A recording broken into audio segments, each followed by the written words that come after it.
Bom dia, senador Wilder Moraes. Uma satisfação estar aqui nessa importante audiência pública sobre segurança e telecomunicações. Eu preparei uma pequena apresentação, senador, que eu vou fazer. Primeiro, mencionar que essa apresentação procurei organizar do ponto de vista de infraestrutura de telecomunicações, as vulnerabilidades que a gente identifica do ponto de vista da prestação de serviços de telecomunicações e alguns aspectos regulatórios e legais e algumas medidas em curso que a gente tem sendo desenvolvidas. Primeiro, apresentar o setor de telecomunicações. O setor de telecomunicações brasileiro se encontra aí entre um dos maiores do mundo. Temos aí mais de 260 milhões de acessos de telefonia móvel, mais de 16 milhões de acessos de televisão por assinatura, mais de 20 milhões de banda larga fixa, mais de 85 milhões de banda larga móvel. Isso nos coloca aí num dos maiores setores de telecomunicações do mundo e com receitas aí superiores a 215 bilhões de reais em 2012 e investimentos em 2012 superiores a 25 bilhões de reais. Do ponto de vista de governança do setor, a Lei Geral de Telecomunicações estabelece que o Poder Executivo, por meio do Ministério das Comunicações, cuida de elaborar as políticas públicas setoriais e a Anatel é responsável pela implementação dessas políticas públicas. É importante destacar que, do ponto de vista de regulação, o setor de telecomunicações, os serviços e a infraestrutura de telecomunicações são um setor regulado. E, de certa forma, a gente pode fazer com uma regulação bem detalhada, né, estabelecendo condicionamentos para a prestação de serviços, para a implantação de infraestrutura. Por outro lado, quando a gente olha os serviços de internet, produção e veiculação de conteúdos, aplicações e serviços de internet, esses serviços são levemente regulados no país e talvez até no mundo. Essa é a condição que prevalece no mundo. Os serviços baseados na internet são levemente regulados. Na questão da segurança de redes e de informação, alguns aspectos merecem ser destacados, 4 principalmente. A questão da confidencialidade da rede da informação, a integridade da informação, a disponibilidade, a autenticidade dos dados. Quando a gente fala de confidencialidade, né, é um dado sigiloso, que medidas que são tomadas para proteger esse dado? Normalmente o que se usa é a criptografia. Na disponibilidade do serviço, da informação, o que se busca, o que se procura fazer para tornar a informação acessível, né? Criar redundância da informação, melhorar a topologia da rede para assegurar a disponibilidade dos serviços da informação. Na questão da integridade, a informação, na transmissão da informação de um ponto até outro ponto, houve alguma modificação dessa informação? Como você garante que essa informação não foi modificada, né? Você tem que ter mecanismos de identificação dessa informação. E na autenticidade, principalmente, a questão da assinatura digital.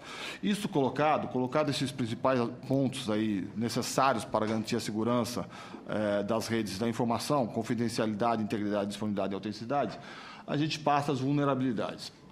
Primeiro, no que tange a estrutura da comunicação no meio cibernético hoje, as nossas rotas de comunicação com o mundo são principalmente através dos Estados Unidos.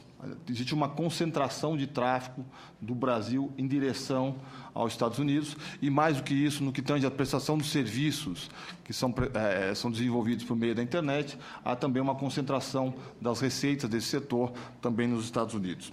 Esse desequilíbrio de tráfego, no momento que você tem um caminho único para o desenvolvimento do serviço da internet, gera uma vulnerabilidade das comunicações brasileiras, porque é o único caminho que nós temos, passa pelos Estados Unidos. Os Estados Unidos têm uma legislação chamada FISA, que trata sobre a interceptação de informações para coleta de informações de inteligência. No momento que a gente tem uma única rota passando por esse caminho, é uma vulnerabilidade das nossas comunicações. Lembrando que o tráfego segue até os Estados Unidos e volta até o Brasil, no caso do serviço de internet. E também uma outra informação relevante é que essa estrutura gera um custo para o país anual de 650 milhões de dólares apenas com trânsito IP. Outra vulnerabilidade dessa estrutura, né, é a questão da prestação de serviços. Os principais serviços de internet hoje estão baseados nos Estados Unidos e, portanto, estando lá, se sujeitam à jurisdição e à legislação americana, como mencionei, está sujeito às legislações de inteligência dos Estados Unidos. Mais do que isso, do ponto de vista de prestação de serviço, os termos de uso são extensos, são de difícil interpretação para os usuários brasileiros, esses termos de uso normalmente fazem referência a fóruns jurisdicionais fora do Brasil. Os modelos de negócio da internet são modelos que dependem da coleta de informação dos usuários e, por estarem nos Estados Unidos, há um armazenamento de dados de brasileiros em data centers que estão fora do país. Outra vulnerabilidade que já foi mencionada pelo general José Carlos é a Caleia.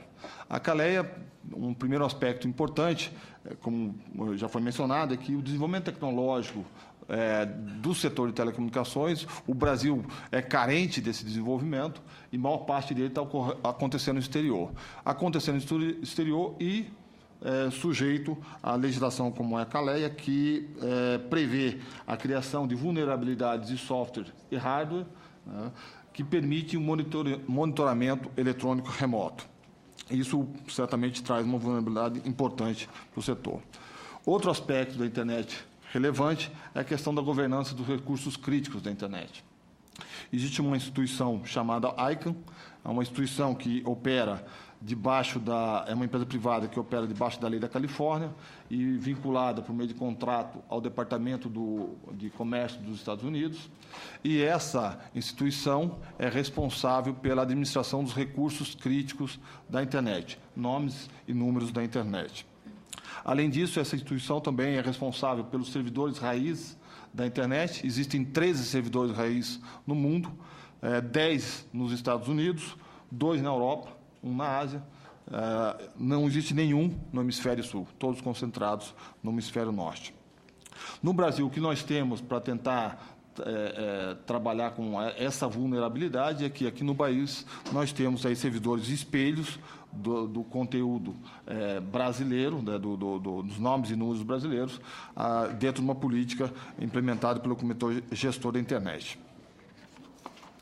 O que nós temos feito diante disso, né? E temos iniciado algumas atividades, mesmo antes das recentes revelações de monitoramento de comunicações, a gente tem uma série de iniciativas em curso. Primeiro, com a edição do Plano Nacional de Banda Larga em 2010, havia um aspecto importante que era a construção de uma rede por meio da Telebrás que permitisse uma infraestrutura controlada pelo governo brasileiro. Essa infraestrutura, hoje, ela tem 21 mil quilômetros de extensão de redes de fibra óticas controlados pela Telebrás. Já tem potencial de cobrir rapidamente mais de 2 mil municípios brasileiros. Tem como meta chegar a mais de 4 mil municípios brasileiros em 2014. Tem como meta chegar a mais de 4 mil municípios brasileiros em 2014, e é uma infraestrutura controlada pelo governo brasileiro. O governo brasileiro é o principal acionista da Telebrás, e, sendo o principal acionista, essa infraestrutura tem todo um cuidado por parte do governo. Recentemente, na Telebrás, a gente concluiu um processo para aquisição de um satélite geoestacionário de defesa e comunicações estratégicas.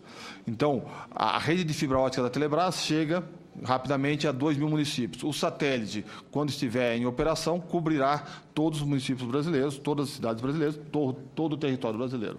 E é um satélite voltado para comunicações de defesa, com a banda X, e comunicações em banda larga e estratégicas do governo em banda Ka. A contratação da construção de satélite deve ser concluída ainda este ano. Como eu mencionei, vai cobrir todo o território nacional e complementa a rede terrestre da Telebrás. O que é importante é que a construção dessa infraestrutura controlada pelo governo federal evitará que tráfego de comunicações governamentais saiam da esfera do governo. Outra medida que nós temos é a construção de um anel óptico continental aqui na América do Sul, voltado para fazer a interligação do nosso país com nossos vizinhos diretamente, sem passar por terceiros países. Essa é uma situação que ocorre hoje e a gente pretende, com esse projeto, evitar que comunicações entre os países vizinhos passem por países terceiros. Isso traz como benefício a redução do custo de tráfego IP internacional, como mencionei. A gente gasta por ano 650 milhões de dólares com esse tráfego. Redução da demanda de saídas transoceânicas e diminuição da necessidade de troca de tráfego com os Estados Unidos. A Telebrás está concluindo os estudos para a implementação de cabos submarinos em direção a outras regiões do mundo. Então, a nossa principal saída hoje é principalmente com os Estados Unidos. A Telebrás está concluindo estudos para fazer ligações com a Europa e com a África, criando uma diversidade de canais de comunicação de saída do tráfego internacional brasileiro, e isso, novamente, é mais uma medida que evita aí a necessidade de trocar tráfego nos Estados Unidos, e aí, portanto, diminui a vulnerabilidade que temos pelo fato das nossas comunicações internacionais estarem indo aos Estados Unidos. Outra medida que temos defendido é a construção de data centers locais e a troca de tráfego aqui no nosso país. O que ocorre, como mencionei, os principais serviços de internet estão nos Estados Unidos. Nós estamos num esforço para trazer a construção desses data centers que atendem o público brasileiro, que sejam construídos aqui no país. Por que isso? Porque isso trará como resultado a observância da legislação brasileira quanto à privacidade, defesa do consumidor, padrões da indústria. Recentemente, a questão de 15 dias atrás, o representante de um grande portal de serviços da internet mencionou assim: olha, eu presto serviço no Brasil, mas eu sou uma empresa constituída em solo americano. Eu vou obedecer à lei do país onde eu fui constituído. Isso simplesmente é uma coisa que é inaceitável, né? A gente tem que forçar a atração desse data center para que a legislação brasileira seja atendida. Utilizando desse argumento, essa empresa já negou acesso à justiça brasileira a decisões que foram tomadas aqui no Brasil. Ele se negou a atender a justiça brasileira, dizendo que as informações estavam nos Estados Unidos. É algo que é inaceitável. A construção desse data center reduz os custos de interconexão internacional e melhora também a qualidade percebida pelos dados de serviços aqui no Brasil, além de garantir aí a nossa jurisdição. Um aspecto muito importante é a necessidade de estimular a pesquisa e o desenvolvimento de tecnologia nacional voltada aos serviços de telecomunicações. No país, nós temos uma política de tecnologia nacional chamada Portaria 950 do Ministério de Ciência e Tecnologia. No Ministério das Comunicações, a gente já tem utilizado essa política como fundamento para a promoção de incentivos fiscais que o Ministério das Comunicações tem para o desenvolvimento de infraestrutura de banda larga. A gente tem também incentivado o uso de equipamentos e softwares auditáveis, né? E isso é fundamental, porque você precisa conhecer o que o equipamento está fazendo, né? O software que administra o equipamento, você precisa conhecer para verificar se não existe aqueles backdoors que eu mencionei, por exemplo, no caso da lei da Calia. Do ponto de vista do Funtel, que é o Fundo de Desenvolvimento das Telecomunicações, recentemente o Conselho do Funtel incluiu como uma linha estratégica o investimento em comunicações estratégicas como uma área prioritária.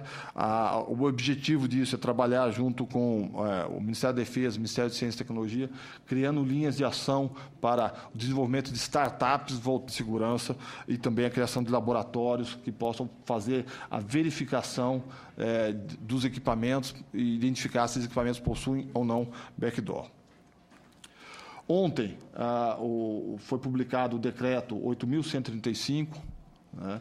Esse decreto ele cria uma política relacionada à proteção do serviço de comunicação e serviço de tecnologia de informação dentro do governo federal. Esse decreto diz que as comunicações de dados da Administração Pública Federal deverão ser feitas por redes e serviços fornecidos pela própria Administração Federal. Cria uma política para o uso do serviço de correio eletrônico desenvolvido dentro do governo federal. Estabelece que programas e equipamentos deverão ser auditáveis para fins de segurança de informação. O armazenamento e o processamento de dados da Administração Pública Federal realizado por instituições do governo. cria um cronograma de implantação que vai ser estabelecido pelo Ministério da Defesa, Planejamento e Comunicações e dispensa aí a licitação e regulamenta uma dispensa de licitação prevista na 8666 para serviços de rede e de TI providos pela Administração Pública Federal com fins de proteger a segurança nacional. Na esfera legislativa e regulatória, estamos apoiando a aprovação do Marco Civil da Internet, porque ele traz uma série